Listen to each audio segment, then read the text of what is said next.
Para poder comprender enteramente el movimiento de los objetos, necesitamos entender también la forma en la que se relacionan la posición, la velocidad y la aceleración de una manera enteramente visual, a través de las gráficas de posición contra tiempo, velocidad contra tiempo y aceleración contra tiempo. De algún modo ya hemos visto cómo es que podemos interpretar una gráfica de posición contra tiempo. Es decir, si por ejemplo nosotros tenemos el movimiento de un objeto cuya forma gráfica se expresa de la siguiente forma, teniendo en los ejes, en el eje vertical la posición y en el eje horizontal el tiempo. Suponiendo que nuestro movimiento se describe a través de una curva que arbitrariamente yo dibujaré algo así para poder analizarlo.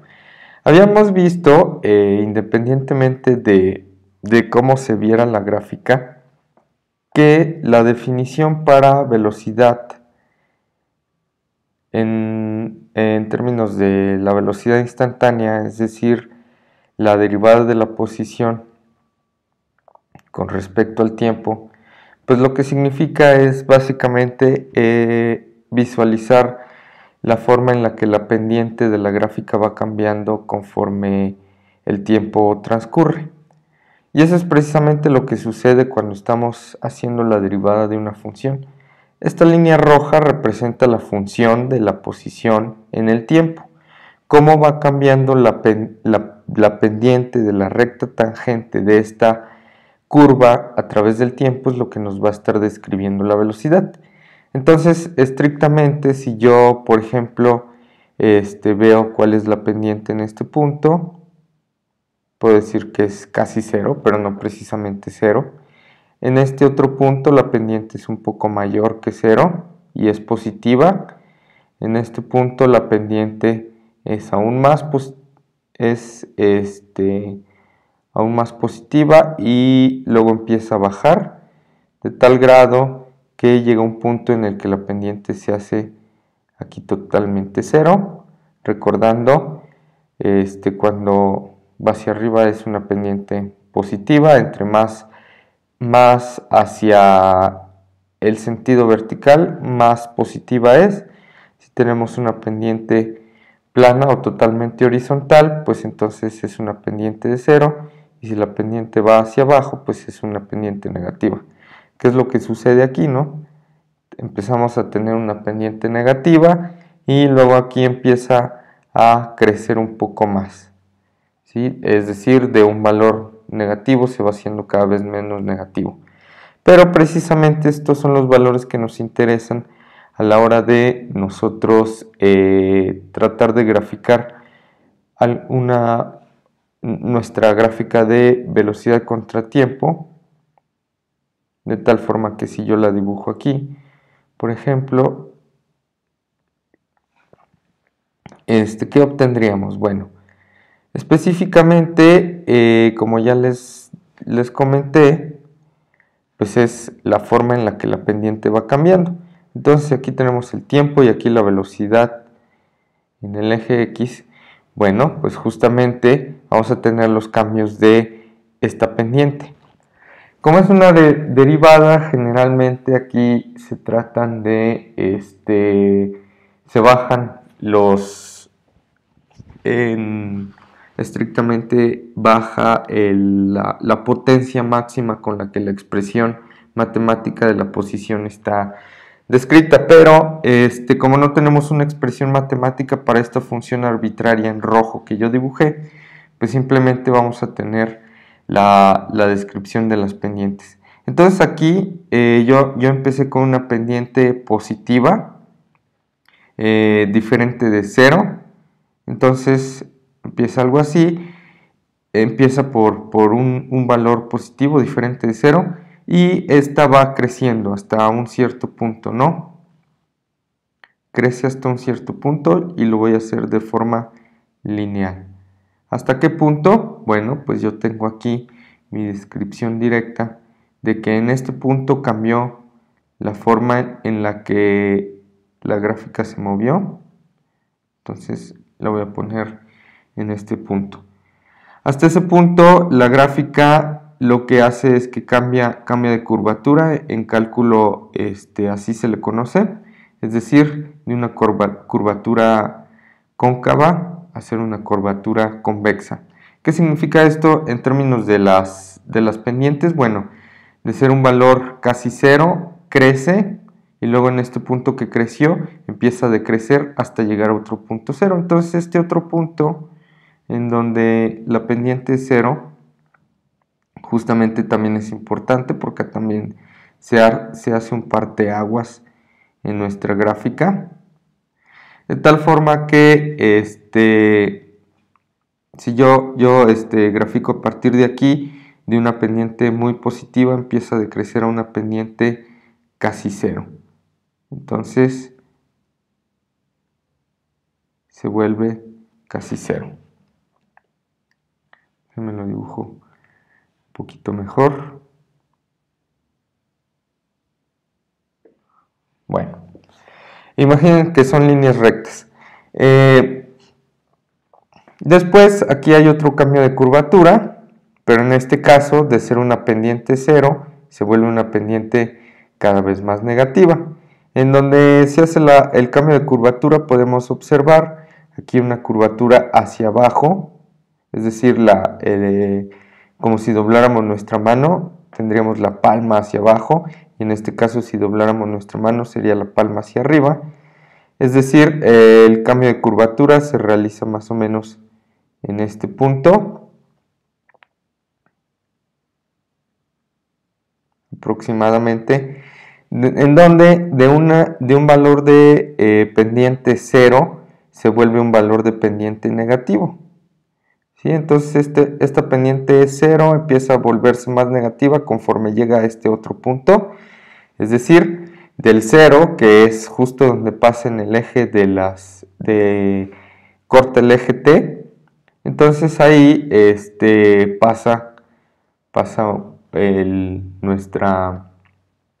nuestra gráfica, ¿no? Bien, voy a dibujar aquí la otra parte del eje. Vamos para tenerla un poco más completa. Y le voy a cambiar el color. Ok. Bien, entonces dijimos, parte del 0 y se vuelve cada vez más negativa. Entonces, más negativo es debajo del eje hasta llegar a un cierto punto, cierto valor, un valor cualquiera, pero es menor que 0. Es justamente lo que sucede aquí. Después, no sé, tal vez podría seguir esta gráfica, pero la tenemos cortada hasta este punto, en donde empieza a volverse una pendiente cada vez más positiva, en el sentido de que se va volviendo 0. Es decir, si nosotros analizamos la curvatura, no sé, más o menos aquí, vamos a ver que de ser muy negativa se va volviendo casi 0. ¿Qué significa esto en términos de la velocidad? Pues que empieza a crecer, ¿ok? Y es justamente cómo se analiza de forma gráfica, es casi como ver cómo van cambiando las derivadas.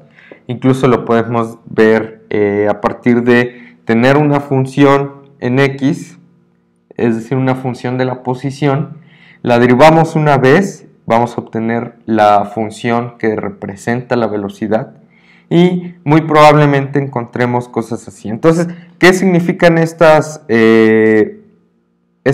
particiones que yo hice? Son justamente cambios en la función de la posición, o bien cambios en la velocidad. Si bien sería difícil decir que esto es en realidad, toda esta gráfica es en realidad una función, porque si recordamos un poquito del cálculo, las funciones deben ser continuas, si no, no se cataloga como una función. Sin embargo, en física se suele hacer esto para facilitar mucho las cosas, es decir, podemos analizar el movimiento de un objeto solo en este intervalo de tiempo o en este otro, y así sucesivamente, de tal forma que nosotros partimos el movimiento, porque en realidad el movimiento de los objetos en la vida real es muchísimo más complejo que solamente una función cuadrática. Las funciones pueden ser escalonadas de muchos tipos de funciones, y esto es precisamente lo que nos facilita el trabajo de poder nosotros analizar este tipo de movimientos un poco más complejos.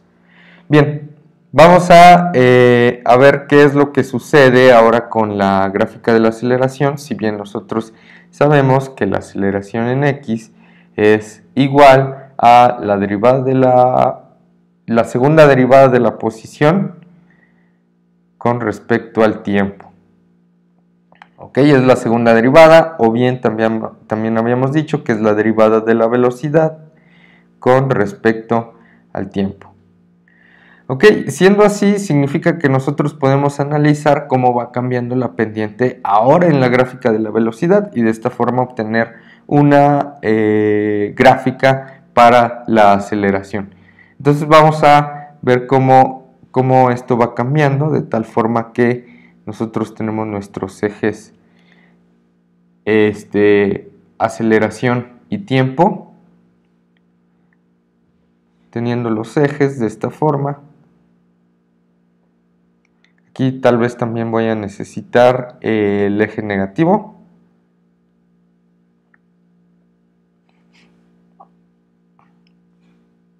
El eje negativo, la fracción negativa de mi aceleración. Ok, entonces de la misma manera el tiempo va en el eje horizontal,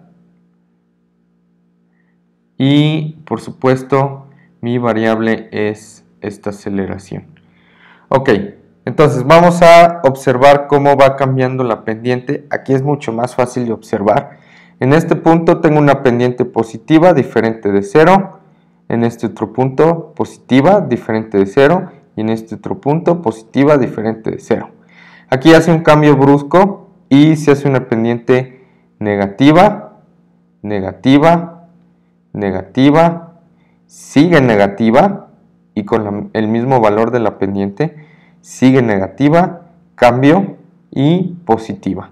Entonces en las particiones, en realidad en esta partición hace un cambio de aceleración, ahorita lo vamos a ver. En esta otra no hace un cambio en mi aceleración. Si lo observamos de esta forma, sigue cambiando igual.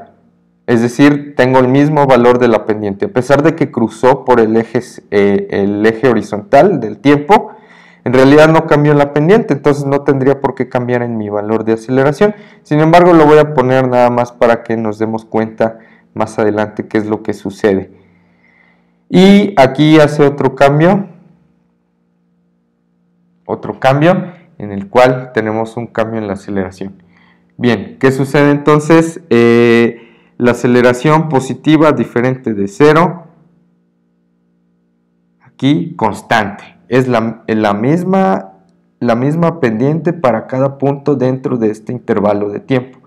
Después se hace negativa, es negativa, y por supuesto al pasar en este punto que nosotros colocamos aquí, no cambia hasta este otro punto y es constante.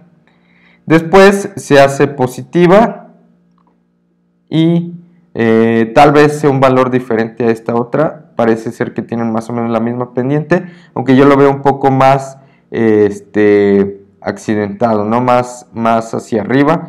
Lo voy a dibujar un poquito más positivo, nada más para tener un valor distinto, y es justamente como veríamos la aceleración. Estos cambios bruscos pues simplemente son valores asintóticos, en donde la aceleración cambió bruscamente de un punto a otro. Obviamente esto no sucede en los cambios en la vida real. Sin embargo, el hecho de que nosotros tengamos valores de aceleración positiva de aceleración constante, nos van a facilitar bastantísimo el trabajo. Entonces veamos qué sucede de manera analítica. Si yo tengo una función cuadrática es decir, supongamos que tengo t cuadrada. Al yo derivarla voy a tener 2t, de acuerdo a lo que habíamos visto. Y si yo la derivo otra vez, voy a tener simplemente 2. 2 es un valor constante. 2 es un valor constante, 2t es una función lineal y t cuadrada es una función cuadrática. Esta es la función de posición cuadrática, suele ser la más compleja en términos de potencias. Y al derivarla, pues la volvemos una función lineal. Entonces vean, de aquí tener curvas un poco complejas, tenemos simplemente líneas rectas, que es lo que significa aquí que sea lineal. Y al derivarla otra vez, le bajamos un poquito más el nivel y tenemos simplemente constantes. Estas constantes pues son lo que representan esta aceleración. Y al ver una aceleración constante, pues nosotros podemos resolver los problemas del movimiento un poco de forma más sencilla.